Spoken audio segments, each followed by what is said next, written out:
I stood at the edge of the conference room, the large glass windows offering a view of the sprawling city below. The skyline was a tapestry of steel and glass, a stark contrast to the gray tone of the room. My heart raced slightly, not from fear but from the anticipation of what was to come. I had worked hard to get here, yet the executives treated me like an intern fresh out of college. Their dismissive smirks and condescending tones were evident, especially during meetings when they'd throw around jargon that felt more like a shield than a means of communication. "What do you think we should do, narrator? Any brilliant ideas from the tech whiz?" The laughter that followed was like a sharp knife, cutting through my resolve. They had no idea how much effort I had put into understanding the intricacies of our pipeline, the very system they seemed to take for granted.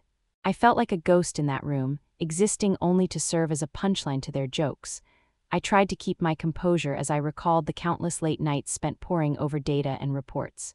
I was the one who had spotted the vulnerabilities in our systems, the one who had proposed solutions that could save us from potential disasters. Yet here I was, the butt of their jokes, while they reveled in their positions of power. "Come on, narrator, you must have something to say, or are you just going to sit there and let us have all the fun?" One of the executives leaned back in his chair, a smug grin plastered on his face. I could feel the heat rising to my cheeks, a mix of anger and indignation bubbling just beneath the surface. In that moment, I wanted nothing more than to stand up and declare my worth, to list every accomplishment that had led me to this moment. But I knew better than to give in to that impulse. Instead, I took a deep breath, letting the air fill my lungs, calming the storm inside me. They may have underestimated me now, but I had a plan. I had the knowledge they needed, even if they couldn't see it yet. As the meeting dragged on, I could feel their mockery hanging in the air like a thick fog. I glanced at the presentation slides, filled with graphs and charts that illustrated our progress. They thought they were above it all, but I had information that could shift the entire dynamic. My fingers itched to reach for my laptop, to pull up the specifics of the kill switch I had been studying. That was my ace, my secret weapon. The executives continued their banter, oblivious to the storm brewing beneath my skin. They tossed around phrases like cutting edge and game changer, but they had no idea what lay beneath the surface of our operations. I had spent months digging through layers of data, uncovering the potential threats that could undermine everything they held dear. "Isn't that right, narrator? You're the tech guru. You should be excited about all this," another executive chimed in, feigning enthusiasm. My heart sank. Their mockery was a bitter pill to swallow. They were so wrapped up in their own self-importance that they couldn't see the precarious position we were in. I clenched my fists under the table, the tension winding tighter with every jab they took at me. I had to maintain my composure, even as the walls felt like they were closing in. I was done being underestimated. I would show them what I was capable of, even if it meant biding my time. I would not be their punchline forever. As the meeting finally drew to a close, I caught the eye of one of the executives. He raised an eyebrow, a challenge etched on his face. It was a silent dare, a taunt that said they could continue mocking me for as long as they liked, but I could feel the gears turning in my mind. I would rise above this dismissive atmosphere. I would seize the opportunity when the time was right. With a final glance at the executives, I turned and walked out of the room, the weight of their laughter still echoing in my ears. But today was not the day I would reveal my hand. I had my sights set on the kill switch, the very thing that could turn the tides in my favor. I could feel the power of knowledge coursing through me, a quiet promise of the upheaval that was yet to come. The kill switch was more than just a mechanism. It was a lifeline woven into the very fabric of our operations, a safeguard against the chaos that could ensue if we ever lost control. I had studied it meticulously, understanding not just its function but its significance. It was designed to shut down our pipeline in instances of catastrophic failure, a last resort to prevent total collapse. I could almost hear the hum of the system in my mind as I envisioned the intricate pathways that flowed through the network, each one a potential point of failure if left unchecked. On the surface, it seemed straightforward, a simple toggle that could either allow or deny the flow of data and resources, but the implications of its use were profound. Engaging the kill switch would halt operations, yes, but it would also expose vulnerabilities, revealing the cracks in the facade that the executives had built around their empire. They thought they were invincible, but I knew better. The kill switch was the key to unmasking their arrogance. As I prepared to present my findings on the pipeline's vulnerabilities, I felt a surge of confidence. The executives might dismiss me now, but I would bring forth data that would make them question their understanding of our operations. I envisioned the charts and graphs that would illustrate the potential fallout of ignoring the risks I had laid bare. "The kill switch operates on a fail-safe principle," I imagined myself saying, my voice steady and resolute. When activated, it ceases all operations within seconds, ensuring that no further damage can be done. However, it's not just a tool for prevention, it's a statement. It signifies that we recognize the threats lurking beneath our surface. We need to be proactive, not reactive. I could picture their faces as I spoke, the initial disbelief slowly transforming into concern as they grasped the gravity of what I was proposing. I had the evidence to back me up, the data that would illuminate the false sense of security they clung to. It was time to shift the narrative, to take back control in a way they had never anticipated. The pipeline was a complex web of interdependencies, each segment reliant on the other for stability. I had documented every aspect, from the way data flowed through the system to the potential failures that could occur if one piece fell out of place. My analysis showed that the executives had overlooked critical vulnerabilities that could lead to catastrophic failures that the kill switch was designed to mitigate. In the midst of their mockery, I had found clarity. The kill switch was not merely a backdoor, it was a powerful tool to reclaim authority within a system that had marginalized my contributions. I would show them that their dismissive attitude towards my expertise was misplaced. As the thought of presenting this information danced in my mind, I felt a renewed sense of purpose. I would meticulously outline the risks, detailing how the kill switch could be used strategically to bolster our defenses rather than just a tool for emergency shutdowns. It was a means to assert control, to demonstrate that I understood the stakes at play far better than they ever could. I left the conference room that day with a sense of resolve. The executives may have laughed at my expense, but I had the knowledge that could turn the tide.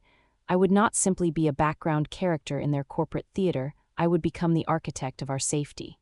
And when the moment came to reveal the depth of my findings, I would make sure they understood the importance of the kill switch, not just as a function, but as a symbol of our collective responsibility.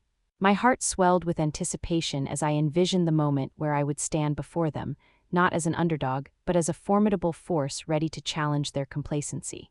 The city skyline outside the glass walls seemed to shimmer with promise, a reminder that even in a world built on power plays and mockery, knowledge was my ally. I would harness it, and when the time was right, I would flip the switch that could change everything. The days passed slowly, each one marked by the executive's unrelenting mockery and my growing determination. I spent long hours poring over the data, meticulously preparing for the moment I would finally reveal the potential consequences of ignoring the vulnerabilities I had identified. I could almost feel the weight of their laughter pressing down on me, yet it only fueled my resolve. I was reminded daily that this wasn't just about proving them wrong. It was about safeguarding our operations and ensuring that the very fabric of our company was not left to chance. During those hours, I collected every shred of evidence, piecing together a narrative that would expose the fragility of our systems. I envisioned the day I would stand before them, armed with facts and figures that would demand their attention. I imagined their expressions shifting from derision to concern as I laid bare the risks we faced. The kill switch would no longer be an afterthought but a crucial part of our strategy to maintain stability. In the quiet of my office, I rehearsed my presentation. The pipeline's structure is more delicate than we acknowledge, I would say, my voice steady and confident. Every component is interconnected, and a failure in one can lead to a domino effect that could cripple our operations. The kill switch is our last line of defense, a proactive measure we must embrace. Each time I rehearsed, the scenario played out vividly in my mind. I pictured the executives, their eyes narrowing as they began to grasp the magnitude of the situation. The smirks that had once adorned their faces would fade, replaced by a dawning realization that I was not the underdog they thought I was. I was the guardian of our operational integrity, a role they had overlooked but would soon come to respect. As I honed my presentation, I also prepared for the inevitable confrontation. I knew they would resist at first, clinging to their dismissive attitudes, but I was ready to counter their objections, to present them with irrefutable evidence that they could no longer ignore. I had learned how to read their reactions, to anticipate their arguments, and to respond with the data that would turn the tide in my favor. The tension within the office was palpable. I could feel it building, an electric current that seemed to resonate with my own anticipation. Every meeting was a reminder of my purpose, each dismissive comment a rallying cry. I was no longer just reacting. I was strategizing, preparing for the moment when I would flip the narrative. As I meticulously organized my slides, I included detailed visuals that illustrated the potential fallout of neglecting the vulnerabilities I had uncovered. I positioned the kill switch as the focal point of my argument, a powerful tool that could not only prevent disaster but also signal a shift in our corporate culture. I wanted the executives to see it as a strategic asset rather than a mere safety net. In my mind, I could picture the boardroom, the executives seated around the polished table, their faces a mixture of skepticism and curiosity. I would stand there presenting my findings with clarity and conviction. This is about more than just a mechanism. It's about taking responsibility for our actions and recognizing that we must be proactive in our approach. We can no longer afford to be complacent. With every rehearsal, my confidence grew. I could feel the momentum building, the anticipation of the confrontation that loomed ahead. I was on the cusp of revealing not just the vulnerabilities of our pipeline, but also the profound impact that understanding these risks could have on our company's future. The kill switch, I realized, was not merely a tool. It was a statement of our commitment to excellence. As the day of my presentation approached, I found myself reflecting on the journey that had led me to this moment. The mockery, the dismissive tones, all of it had served a purpose. I had transformed my frustration into fuel, and now I was ready to channel that energy into something powerful. I would reclaim my narrative not just for myself, but for the integrity of our operations. The executives may have underestimated me, but I had taken their dismissive attitude and turned it into a catalyst for change. I was ready to face them and assert my position, to demonstrate that I understood the stakes far better than they had ever given me credit for. The kill switch was my key to unmasking their arrogance, a powerful weapon I would wield with precision and purpose. In the final hours leading up to my presentation, I felt a sense of calm wash over me. I had done my homework, gathered my evidence, and prepared for every possible objection. I was no longer just a tech whiz in their eyes. I was a force to be reckoned with, ready to confront the complacency that had taken root within our corporate culture. I would show them that knowledge was power, and I was ready to flip the switch that could change everything. The day had arrived. I stood at the threshold of the conference room, heart pounding in my chest, a mixture of anticipation and adrenaline coursing through my veins. The executives were already seated, their usual air of superiority hanging over them like a heavy cloud. I caught their eyes as I entered, and for a moment I relished the flicker of surprise that crossed their faces. They had expected me to come in meekly, perhaps to deliver yet another round of dismissive banter, but today was different. Today I would take my stand. With each step toward the podium, I felt the weight of my preparation behind me. I had spent countless hours fine-tuning my presentation, stripping away the layers of jargon that had once cloaked my findings, ensuring that my message was clear and undeniable. The slides flickered to life on the screen behind me, showcasing the intricate web of our pipeline and the vulnerabilities I had painstakingly documented. As I began to speak, I could see the executives' expressions shift from skepticism to concern. Today I want to talk about the kill switch and its pivotal role in our operations, I declared, my voice steady and firm. I felt a surge of confidence as I watched their postures straighten, the air thick with tension as they leaned in to hear what I had to say. The kill switch isn't just a safety mechanism, it's our last line of defense against catastrophic failure. It's a proactive measure that we must embrace to safeguard our company's future, I continued, emphasizing the gravity of my words. I could feel their eyes on me, their curious gazes urging me to delve deeper. I clicked through my slides, each one meticulously crafted to illustrate the interconnectedness of our systems and the potential fallout of ignoring the vulnerabilities we faced. I outlined scenarios where the failure to engage the kill switch could lead to devastating consequences, painting vivid pictures of chaos that could ensue if we remained complacent. Imagine a scenario where a critical component fails, leading to a domino effect that cripples our operations. Without the kill switch, we risk losing not only our data but also our reputation in the industry, I stated, allowing the weight of my words to sink in. I could see the executives exchanging glances, the initial mockery fading as they began to grasp the seriousness of what I was saying. I pressed on, detailing the specifics of how the kill switch operated, how it could halt operations in seconds, preventing further damage. I could feel the energy in the room shifting, the executives leaning forward, their focus sharpening.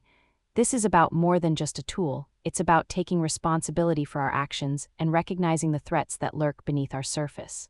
We cannot afford to be reactive, we must be proactive in our approach, I asserted, my conviction ringing through each word. As I neared the climax of my presentation, I could see the tension in the room.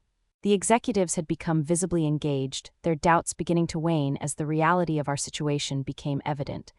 I was no longer the underdog, I was a force to be reckoned with, armed with knowledge that could change the trajectory of our company. And then the moment I had been waiting for arrived. I stood poised before the podium, ready to demonstrate the kill switch. I glanced at the executives, their eyes wide with anticipation, and with a deep breath I flipped the switch on the screen. A graphic representation of our pipeline erupted into view, the usual data flow halting explosively, replaced by a stark warning: operations ceased. The silence in the room was palpable, a heavy weight that pressed down on us all. I could see the executives' faces fall, their earlier confidence shattered as they absorbed the implications of what I had just shown them. This is what can happen if we ignore the risks at play. The kill switch is not just a safety net. It's a statement of our commitment to excellence and responsibility. We must embrace it, not fear it, I concluded, my heart racing with the thrill of the moment. The room erupted into murmurs, the executives exchanging hurried whispers as they processed the revelation unfolding before them. I could see the wheels turning in their minds, the shift in power dynamics that I had long anticipated beginning to take shape. One of the executives, a man who had been particularly dismissive, stood up, his brow furrowed in deep thought. "You've made a compelling argument, narrator. We need to reassess our current strategies and consider your recommendations seriously," he admitted, his tone shifting from condescension to acknowledgement. I felt a rush of triumph as I realized that I had not only asserted my power, but had also managed to shift their perspective on the kill switch. The executives, who had once disregarded my expertise, were now considering my words with the seriousness they warranted. As the meeting continued, discussions erupted about implementing new protocols, reevaluating our reliance on the kill switch, and addressing the vulnerabilities I had outlined. I could hardly believe it. I had managed to turn the tide, to assert my position as an essential player in our operations rather than a mere punchline in their jokes. The moment felt surreal, a culmination of all the hard work and determination I had poured into this endeavor. As I left the conference room, I felt lighter, more empowered than ever before. The executives may have underestimated me, but now they had no choice but to recognize my contributions. The kill switch had become a symbol of my triumph, a reminder that knowledge and preparation could yield powerful results. The city skyline outside the window looked different now, shimmering with possibilities.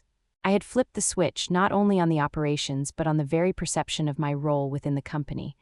I was no longer just a tech whiz, I was an architect of our safety, a beacon of responsibility in a world that had often overlooked me.